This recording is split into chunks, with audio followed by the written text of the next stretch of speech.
എൻ്റെ അമ്മയില്ലെങ്കിൽ ഞാൻ ഇന്നില്ല. കോടാനുകോടി ഗ്രഹങ്ങൾ എത്രയും ഇതുവരെക്കും ജീവനുള്ള മറ്റുള്ള ഏതൊന്നും നമ്മൾ കണ്ടുപിടിച്ചിട്ടില്ല.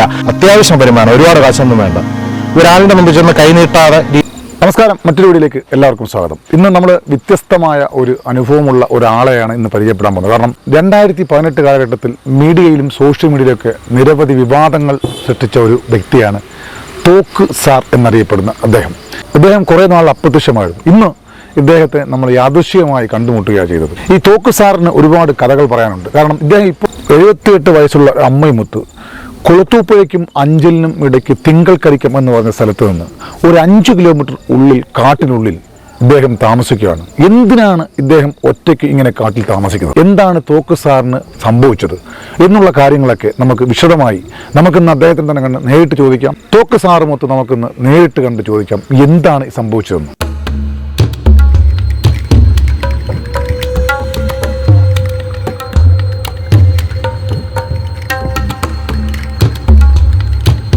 എന്തായാലും തോക്ക് സാറ് ആദ്യമായിട്ടാണ്. പേര് കറക്റ്റ് പേരെന്താണ്? തോക്ക് സാർ അല്ല, ഒറിജിനൽ പേരെന്താണ്? എൻ്റെ ഒറിജിനൽ പേര് പ്രതീഷ് LP, പ്രതീഷ് ലക്ഷ്മി പ്രേമേന്ദ്രൻ നായർ. പേരാ? നാട് എവിടെ? എൻ്റെ നാട് പൂഴനാട്, കുന്നനാട്, കാട്ടാക്കട, ട്രിവാൻഡ്രം. അല്ലേ? സത്യത്തില് ഈ തോക്ക് സാറ് ആ കഥ എന്താ സംഭവം? തോക്ക് സാർ എന്ന് പറയുന്നത്, അതായത് സത്യസന്ധമായിട്ട് പറയുകയാണെങ്കിൽ എനിക്ക് കൊച്ചിലെ മുതലേ തോക്കുകളോട് വല്ലാത്ത ആവേശമാണ്. അപ്പം ഞാൻ കൊച്ചിലെ, അന്ന് നമുക്ക് മീഡിയ ഇല്ല, സോഷ്യൽ മീഡിയ ഇല്ല, ഇതൊന്നുമില്ല. അപ്പോൾ ഈ തോക്കിൻ്റെ ഫോട്ടോ ഇങ്ങനെ വെട്ടിയെടുത്ത് ബുക്കിലൊട്ടിച്ച് വയ്ക്കും.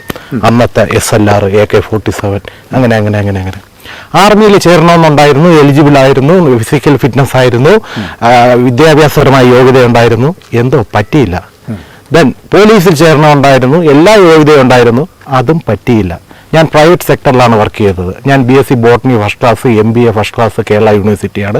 ദെൻ ടാലി ഗോൾഡ് വിന്നറാണ്. ഇപ്പോൾ എന്താ ജോലി? ഇപ്പോൾ ഓയിൽ പാം ഇന്ത്യയിൽ അസിസ്റ്റന്റ് മാനേജറാണ് കഴിഞ്ഞ 13 വർഷമായിട്ട്. 13 വർഷമായിട്ട് അസിസ്റ്റന്റ് മാനേജർ അല്ലേ? അതെ. വീട്ടിൽ ആരൊക്കെ ഉണ്ട്? ഇപ്പോൾ കമ്പനി കോട്ടേഴ്സിൽ താമസിക്കുന്നു. നല്ലൊരു കമ്പനിയാണ്, വളരെ ജെന്യൂൻ ആയിട്ടുള്ള കമ്പനിയാണ്, വളരെ മാനുഷിക മൂല്യമുള്ള ഒരു കമ്പനിയാണ്.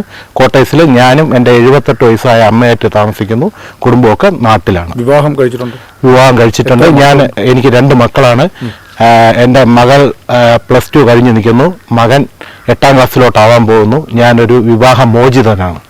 ഈ തോക്ക് സാർ എന്ന് പറഞ്ഞ ആ ഒരു പേര് കിട്ടാനുള്ള ഒരു കഥയ്ക്ക് വേറൊരു ബാക്ക്ഗ്രൗണ്ട് ഉണ്ടല്ലോ, അതെന്താ? തീർച്ചയായിട്ടും അത് ജനത്തിന് അറിയാത്ത ഒരു കഥയാണ്. ഞാൻ ഇന്ന് എന്നെ അറിയാവുന്ന എല്ലാവരുടെയും മുന്നിൽ ഒരു ഭീകരജീവിയാണ്.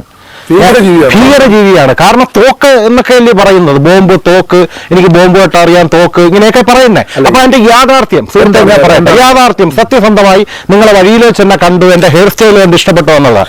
ഞാൻ എന്റെ ജീവിതത്തിൽ നിങ്ങളെ ഇന്നേവരെ കണ്ടിട്ടില്ല. ഒരു സെക്കൻഡ്, ഈ തോക്ക് കഥയ്ക്ക് മുമ്പ് വേറൊരു സംഭവം പറയാനുണ്ട്. ഇതെന്താണ് ചേട്ടാ ഇങ്ങനൊരു ഹെയർ സ്റ്റൈൽ? ഈ ഒരു ഹെയർ സ്റ്റൈൽ എൻ്റെ ഒരു ഡിസൈനാണ്. അപ്പൊ ഞാൻ നോക്കിയപ്പോൾ ഇന്ന് ന്യൂയോർക്ക് സിറ്റിയിൽ, നിങ്ങൾക്ക് ഇന്റർനെറ്റിൽ സെർച്ച് ചെയ്യാം, ന്യൂയോർക്ക് സിറ്റിയിലെ യങ്സ്റ്റേഴ്സ് ഈ സ്റ്റൈലിലാണ് നടക്കുന്നത്. എന്നാ വേറെ സംഭവമുണ്ട്. ഈ ഓർഗമെന്റ്സ് അതൊന്ന് പിടിച്ച ഈ ഓർഗമെന്റ്സ് അതുപോലെ ഈ വാച്ച്, ഈ സംഭവം, ഈ ഹെയർ സ്റ്റൈൽ, ഇതെല്ലാം കൂടെ വെച്ചുകൊണ്ട് ഒരു കാര്യം പറയട്ടെ. ഇന്നത്തെ ഏറ്റവും ടോപ്പ് സിനിമ ഇപ്പൊ നമ്മുടെ ഓടിക്കൊണ്ടിരിക്കുന്നത് ഏതാണ്? പടത്തിന്റെ പേര് ഫഹദ് ഫാസിലിന്റെ ആവേശം സിനിമ. ഞാൻ കണ്ടായിരുന്നു. ഈ ആവേശം സിനിമയ്ക്കകത്ത് ഫഹദ് ഫാസിൽ ഉപയോഗിക്കുന്ന ഇതേ മെത്തേഡുള്ള സംഭവങ്ങളെല്ലാം ഇങ്ങനെയുള്ള ആ സിനിമ, അതുപോലെ ഈ ഒരു ബാക്ക്ഗ്രൗണ്ട്.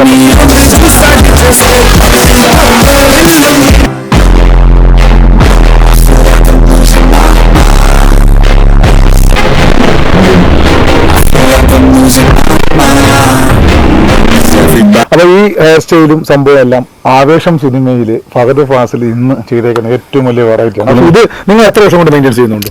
ഞാനിത് വർഷങ്ങളായി. ഈ സിനിമ ഇറങ്ങിയിട്ട് ഇപ്പൊ 2-3 ദിവസമല്ലേ ആയുള്ളൂ, അല്ലെങ്കിൽ എന്റെ സ്ക്രിപ്റ്റ് ആയിട്ട് 6 മാസമല്ലേ വരുള്ളൂ. തീർച്ചയായിട്ടും ഇത് വർഷങ്ങളായിട്ട് എന്റെ സ്റ്റൈലാണ്.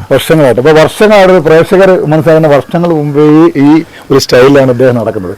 ശരി, അതുപോട്ടെ, നമുക്ക് കഥയിലേക്ക് വരാം. നമ്മുടെ ഈ വിഷയം എന്താണ് നിങ്ങൾ ജയിലിലൊക്കെ ഈ തോക്ക് അതായത് ആ സംഭവം എന്ന് പറഞ്ഞാൽ ജെന്യൂനായിട്ട് പറയുകയാണ്, പബ്ലിക് അറിയട്ടെ. ഇന്നേവരെ അറിയാത്ത ഒരു കാര്യം നിങ്ങൾ വന്ന് എൻ്റെ കൂടെ ചോദിച്ചു. 2013 മുതൽ ഞാൻ എയർ പിസ്റ്റൾ ഉപയോഗിക്കുന്ന ഒരാളാണ്. അതായത് ഇമ്പോർട്ടഡ് എയർ റിവോൾവർ, വില കൂടിയ സാധനമാണ്. എൻ്റെ കയ്യിൽ നിന്ന് അന്ന് പോലീസ് പിടിച്ച ആ സാധനത്തിന് ഏകദേശം 3 ലക്ഷം രൂപ വിലയുണ്ട്. അതൊന്ന് കടക്കൽ കോടതിയിലിരിക്കുകയാണ്. ആ കേസ് തീരുമാനം. സാധാ കേസാണ്, സില്ലിയായിട്ട് വരുന്ന കേസാണ്.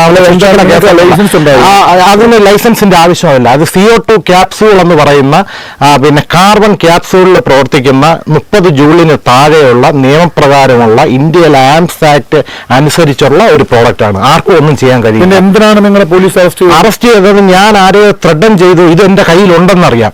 അപ്പൊ എസ്റ്റേറ്റിൽ അന്ന് ഞാൻ അരിപ്പ എസ്റ്റേറ്റിൽ ഇരിക്കുമ്പോൾ എസ്റ്റേറ്റിൽ ഒരാൾ മദ്യപിച്ചുകൊണ്ട് എന്റെ ഓഫീസിന്റെ അവിടെ ഒന്ന് ഛർദ്ദിച്ചു വയ്ക്കുകയും പ്രശ്നങ്ങളൊക്കെ ഉണ്ടാക്കിയപ്പോൾ ഞാനൊന്ന് അയാളെ പിടിച്ചൊന്ന് വാൺ ചെയ്തു.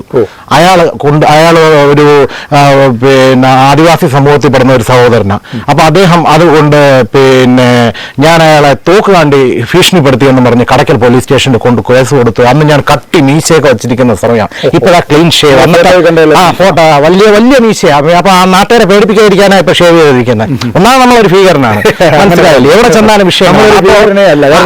ഇദ്ദേഹത്തിന്റെ ആ ഒരു കേസിന്റെ ഒരു ജെന്യൂനിറ്റി ഇപ്പൊ എന്താണ് നമുക്ക് തോന്നുന്നത്? കാരണം ഇദ്ദേഹം അന്ന് ലൈസൻസ് വേണ്ടാത്ത ഒരു പിസ്റ്റളാണ് ഉപയോഗിച്ചത്. അമേരിക്കയിൽ നിന്ന് കൊണ്ടുവന്ന ഒരു പ്രൊഡക്റ്റ് അദ്ദേഹത്തിന് ഉപയോഗിക്കാനുള്ള ഇന്ത്യയിൽ എല്ലാവിധ നിയമ സാധ്യതകളുള്ള ഒരു തോക്കാണ് ഉപയോഗിച്ചത്. അപ്പൊ അദ്ദേഹം ചുമ്മാ തോക്കെടുത്തെന്ന് അവിടെ ഇവിടെ കണ്ട് കാണിച്ചതിന്റെ പേരിൽ ഇദ്ദേഹത്തിനെതിരെ വലിയൊരു കേസൊക്കെ കൊടുത്ത് അത് എന്തോ യൂട്യൂബിൽ വന്നിട്ട് 8 മില്യൺ വ്യൂസ്.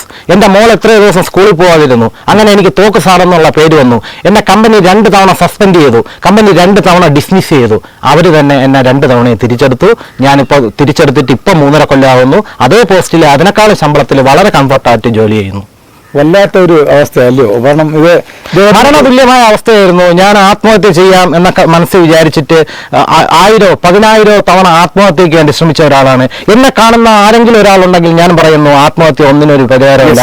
ഫേസ് ചെയ്യുക. നമുക്ക് എന്തും ഈ ലോകത്ത് നമുക്ക് ഓവർകം ചെയ്യാം. അതിന്റെ ബെസ്റ്റ് എക്സാമ്പിൾ ഞാൻ അത്രയ്ക്ക് ക്രൈസിസ്, എൻ്റെ ക്രൈസിസ്, ഞാൻ അനുഭവിച്ച ക്രൈസിസ്, എനിക്ക് സസ്പെൻഷനിലും ഡിസ്മിസലിലും നിന്നപ്പോൾ ബന്ധുക്കൾ പോലും കഥവടയ്ക്കുന്ന, കൂട്ടുകാർ ഓടി ഒളിക്കുന്ന, ഒരു മൊബൈൽ കോൾ പോലും വരാതിരിക്കുന്ന, മൊബൈൽ റീചാർജ് ചെയ്യാൻ പറ്റാതിരിക്കുന്ന, എന്തിനേറെ പറയുന്നു, 1 രൂപ കയ്യിൽ, ലക്ഷങ്ങൾ ഞാൻ ഈ കൈ വെച്ച് കളിച്ചിട്ടുണ്ട്. 1 രൂപ കയ്യിലില്ലാത്ത അവസ്ഥയിൽ പോലും എനിക്ക് ആത്മപരമായി നിന്നത് എൻ്റെ അമ്മയാണ്. എൻ്റെ അമ്മയില്ലെങ്കിൽ ഞാൻ ഇന്നില്ല.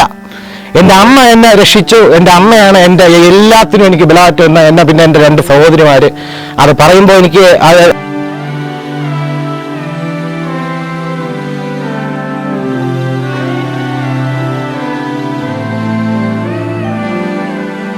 സത്യത്തില് ഞാൻ ചോദിക്കുന്ന ഒരു കാര്യം, രാഷ്ട്രീയപരമായ എന്തിനും പകപോക്കലുകളാണോ? അറിയില്ല. ഇപ്പൊ ആളുകൾക്ക് എന്നെ ഇഷ്ടമല്ല. കാര്യം പിന്നെ ഞാൻ എല്ലാ ആൾക്കാരെ പോലെ തുറന്ന് പറയുന്ന എന്നല്ല, എൻ്റെ ഒരു സ്റ്റൈല് വേറെയാണ്. അപ്പം നമ്മൾ ആരെ ആക്രമിക്കാനൊന്നും പോകത്തില്ല. ഈ നിമിഷം ഞാനൊരു മതവിരോധമില്ല. എൻ്റെ ഏറ്റവും കൂടുതൽ സുഹൃത്തുക്കളുള്ളത് മുസ്ലിം കമ്മ്യൂണിറ്റി എന്നാണ്. ഞാന് പണ്ട് വാങ്കൂള് കേട്ട് മുസ്ലിം പള്ളിയിൽ അടുത്തായിരുന്നു വീട്. വാങ്കൂള് കേട്ട് ജനിച്ചോണ്ടിരുന്ന ഒരാളാണ് ഞാൻ. ഇന്നേ വരെ എനിക്ക് 40 വയസ്സാകുമ്പോൾ ഞാൻ ഇന്നേ വരെ ഒരു ഉറുമ്പിനെ പോലും ഞാൻ അറിഞ്ഞ് വേദനിപ്പിക്കുകയോ. ബീഫ് കഴിക്കുന്നതിനെ കുറിച്ച് വിരോധമില്ല. മറ്റുള്ളവർ കഴിക്കുന്നതിനെ കുറിച്ച് കഴിക്കാതിരിക്കുന്നതല്ലേ നല്ലത്. നമുക്ക് മതവിരോധം നിങ്ങൾക്കുണ്ടോ? ഒരാളിൻ്റെ കൂടെയും എനിക്ക് മതവിരോധമില്ല. ഞാൻ ഇന്നേ വരെ അങ്ങനെ ഒരാളിനെ കണ്ടിട്ടില്ല. എന്റെ മുമ്പിൽ ഒരു സഹായത്തിന് വന്ന ഒരാളിനെ 1 രൂപയെങ്കിലും കൊടുത്ത് ജാതി മതം. പിന്നെ ഓയിൽ പാമ്പിൽ ഇറങ്ങി നിങ്ങൾ ഏത് തൊഴിലാളിയുടെയും ചോദിച്ചു നോക്കൂ, ഒരാൾക്ക് മെമ്മോ കൊടുക്കാത്ത, ഒരാളെ പണിഷ് ചെയ്യാത്ത, ഒരാളെ ഒളിച്ചുപോന്ന് പറയാത്ത ഇവിടെ അസിസ്റ്റന്റ് മാനേജർ, ഞാൻ സ്വയം എന്നെ പൊക്കി പറയണ. പ്രേക്ഷകർ ഒരു കാര്യം മനസ്സിലാക്കണം, ഇദ്ദേഹം ഒരു ഓയിൽ പാം ഇന്ത്യയുടെ അസിസ്റ്റന്റ് മാനേജറാണ്. ഇദ്ദേഹം അങ്ങനെ ഒരാളായതുകൊണ്ടായിരിക്കും ചിലപ്പോൾ നിങ്ങൾക്ക് ഏറ്റവും കൂടുതൽ വിഷമങ്ങൾ ഉണ്ടായ ഇതെല്ലാം ഞാൻ മോഹൻലാൽ പറഞ്ഞ പോലെ തലവേദന വന്നാൽ അത് ആഘോഷിക്കണം, വല്ലപ്പോരിക്കല്ലേ ഉള്ളൂ. അപ്പം ഒരു ദിവസം ജയിലിൽ പോവുകയാണെങ്കിൽ അത് ആഘോഷിക്കണം, വല്ലപ്പോരിക്കല്ലേ ഉള്ളൂ. ലൈഫാണ്. നമ്മളെല്ലാവരും ഒരു ടൈം ട്രാവലറാണ്. ഇതൊരു പ്ലാനറ്റ് മാത്രമാണ്.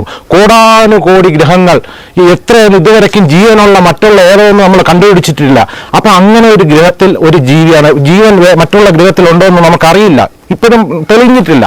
അപ്പോൾ അങ്ങനെ ഒരു ഗ്രഹത്തിലെ സാധാരണ മനുഷ്യജീവികളായ നമുക്ക് ഇത്രയൊക്കെ ഉള്ളൂ, ജീവിതം ഇത്രയൊക്കെ ഉള്ളൂ. നമ്മൾ അതിനെ ആസ്വദിക്കുക. നമ്മൾ ഒന്നിനെയും കൂടുതൽ ടെൻഷൻ കൊടുക്കുകയോ, അല്ലെങ്കിൽ ഞാൻ ഭയങ്കര ടെൻഷനൊക്കെ പെട്ടിരുന്ന ഒരു കാലഘട്ടത്തിൽ, പക്ഷേ ഈ നമ്മൾ മറ്റേ ആകെ നനഞ്ഞാൽ പിന്നെ കുളിരില്ല എന്ന് പറയുന്ന ഒരു അവസ്ഥ സാറിന് അറിയായിരിക്കും. ആ അവസ്ഥയിലോട്ട് ഞാൻ വന്നു. ഇപ്പൊ എന്നെ ആളുകൾ എന്നെ പുകഴ്ത്തി പറഞ്ഞാലും എനിക്ക് ഒരു വിഷയമില്ല, എന്നെ ഇകഴ്ത്തി പറഞ്ഞാലും എനിക്ക് വിഷയമില്ല. എല്ലാം ഒരുപോലെ, സുഖവും ദുഃഖവും ഒരുപോലെ. ആരോടും ഒരു പകയും ഇല്ലാത്ത, വിദ്വേഷമില്ലാതെ സ്വന്തം കാര്യം നോക്കി എന്തെങ്കിലും കാര്യങ്ങൾ ആർക്കെങ്കിലും വന്നാൽ ഉടൻ സഹായിക്കുന്ന മനസ്ഥിതി. അതുപോലെ തന്നെ പെട്ടെന്ന് എന്തെങ്കിലും പറഞ്ഞാൽ അതിനെ ഉടൻ തന്നെ പ്രതികരിക്കുന്ന ആളുകൾക്കെല്ലാം പറ്റുന്ന ഒരു സംഭവം ഇതാണ്. കാരണം ആൾക്കാരെല്ലാം അവർ അങ്ങനെയുള്ള ആളുകളെ സമൂഹത്തിൽ നിന്ന് പണ്ട് ഞാൻ എന്റെ ചെറുപ്പത്തിൽ പെട്ടെന്ന് പ്രതികരണം ഉണ്ടാകുമായിരുന്നു. പക്ഷേ ഞാനിങ്ങനെ 3-4 കേസിലൊക്കെ പെട്ടു, സസ്പെൻഷനും ഡിസ്മിസലൊക്കെ ആയി. അങ്ങനെയൊക്കെ വന്ന സമയത്ത് ഞാൻ ജീവിതം പഠിച്ചു. ഞാൻ അപ്പോഴാണ് ജീവിതം പഠിച്ചത്. ഞാൻ ചെറുപ്പത്തിൽ വളരെ സമ്പന്നമായ ഒരു നായർ തറവാട്ട് ജനിക്കുകയും ദാരിദ്ര്യം അറിയാതെ പറയുകയും എനിക്ക് ജീവിതം അറിയില്ലായിരുന്നു. ഞാൻ ജീവിതം പഠിച്ചു. ഇപ്പോൾ ഒരാൾ എന്റെ ഇപ്പോൾ സാർ എന്റെ ചെവിട്ടിൽ അടിക്കുകയാണെങ്കിൽ ഞാൻ അടി കൊണ്ടുകൊണ്ടിരിക്കുകയുള്ളൂ. കാരണം എന്റെ ആരോഗ്യം താങ്ങാൻ സാറിന്റെ ശരീരത്തിന് കഴിവില്ല. മനസ്സെന്ന് പറഞ്ഞാൽ ക്ഷമിക്കുകയാണ്. വേണ്ട എന്റെ ഒരു സഹോദരനല്ലേ, തീർച്ചയായിട്ടും സാറിനായിരിക്കും എന്നെ അടിച്ചത്. വലിയൊരു മെസ്സേജ് ഇതിനകത്തൂടെ നമുക്ക്, കാരണം ഒരാള് ചകിട്ടത്തടിച്ചാൽ മറ്റൊരു ചകിട്ടം കാണിച്ചു കൊടുക്കുന്നത് ഗാന്ധിജിയുടെ ആദർശം ആണ്. അന്ന് ഗാന്ധി ചെയ്ത ഒരു കാര്യമാണ്. ഞാൻ അത്രത്തോളം ഒന്നും വലിയ പുണ്യാളെന്നൊന്നും പറയുന്നില്ല.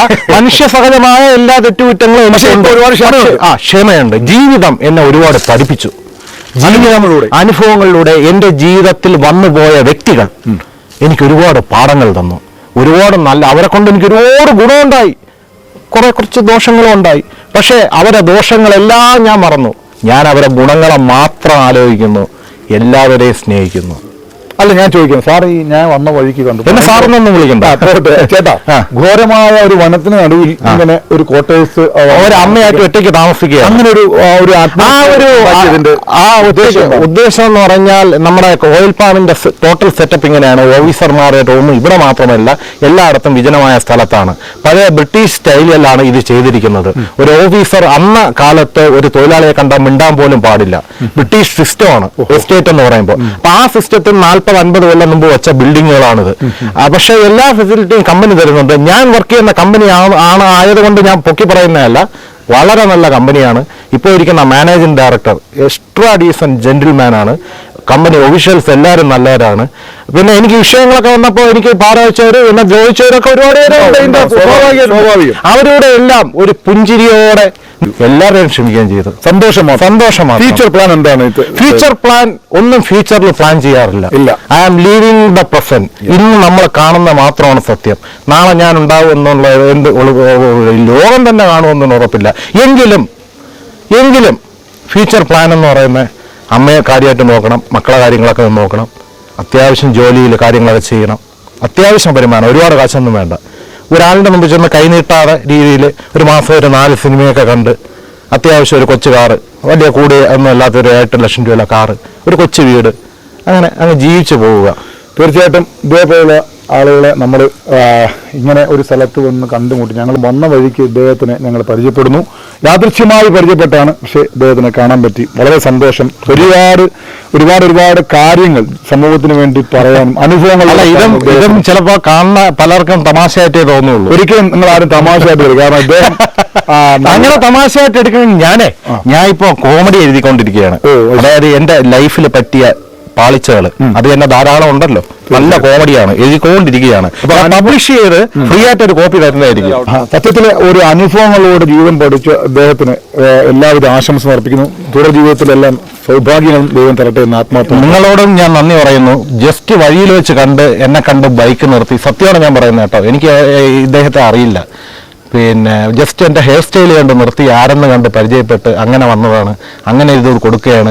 അല്ലാതെ കൊടുക്കാനുള്ള ഒരു പേഴ്സണാലിറ്റിയോ അങ്ങനെ വലിയൊരാളോ സെലിബ്രിറ്റിയോ ഒന്നുമല്ല. ഞാൻ ഒരു സാധാരണക്കാരൻ, ഒരു അത്താഴ പട്ടിണിക്കാരൻ എന്ന് പറയുമ്പോൾ അഗ്നിഹോത്രത്തിനോ സപ്തമുഖ ജഡരാഗ്നി അത്രേ. അത് മനസ്സിലാവുന്നവർക്ക് മനസ്സിലാവും ഞാൻ ഉദ്ദേശിച്ചത് എന്താണെന്ന്. ഓക്കെ. Thank you. അതാണ് അവസ്ഥ. Okay okay. ഏതായാലും നിങ്ങൾ തോക്ക് സാറിന്റെ കഥകളൊക്കെ കേട്ട് കാണും. ഇതുപോലുള്ള നിരവധി ആളുകൾ നമ്മുടെ സമൂഹത്തിനിടയിലുണ്ട്. എന്തെങ്കിലും പ്രതികരിക്കുന്നവർക്ക് എത്രയും പെട്ടെന്ന് കിട്ടുന്ന പണികളാണ് ഈ പണികളൊക്കെ. സത്യത്തിൽ ഇതുപോലുള്ള ആളുകളോടൊക്കെ സഹതാപം മാത്രമേ ഉള്ളൂ. കാരണം ഇങ്ങനെ പണിയുന്ന ആളുകളും തീർച്ചയായിട്ടും ഒരു കാര്യം മനസ്സിലാക്കുക, നാളെ നിങ്ങൾക്കും ഇതുപോലുള്ള അവസ്ഥകൾ വരും. ഇങ്ങനെയൊക്കെ അവസ്ഥ വരുമ്പോൾ തീർച്ചയായിട്ടും നിങ്ങളും ഒറ്റപ്പെട്ടു പോകും. അതുകൊണ്ട് ദയവ് ചെയ്ത് ഇങ്ങനെയൊന്നും ആരോടും ചെയ്യാതിരിക്കുക. ഇദ്ദേഹത്തിന് പണി കൊടുത്ത പോലെ ആർക്കും പണി കൊടുക്കാതിരിക്കുക എന്ന് മാത്രം പറഞ്ഞുകൊണ്ട് വീഡിയോ അവസാനിപ്പിക്കുന്നു. ബൈ.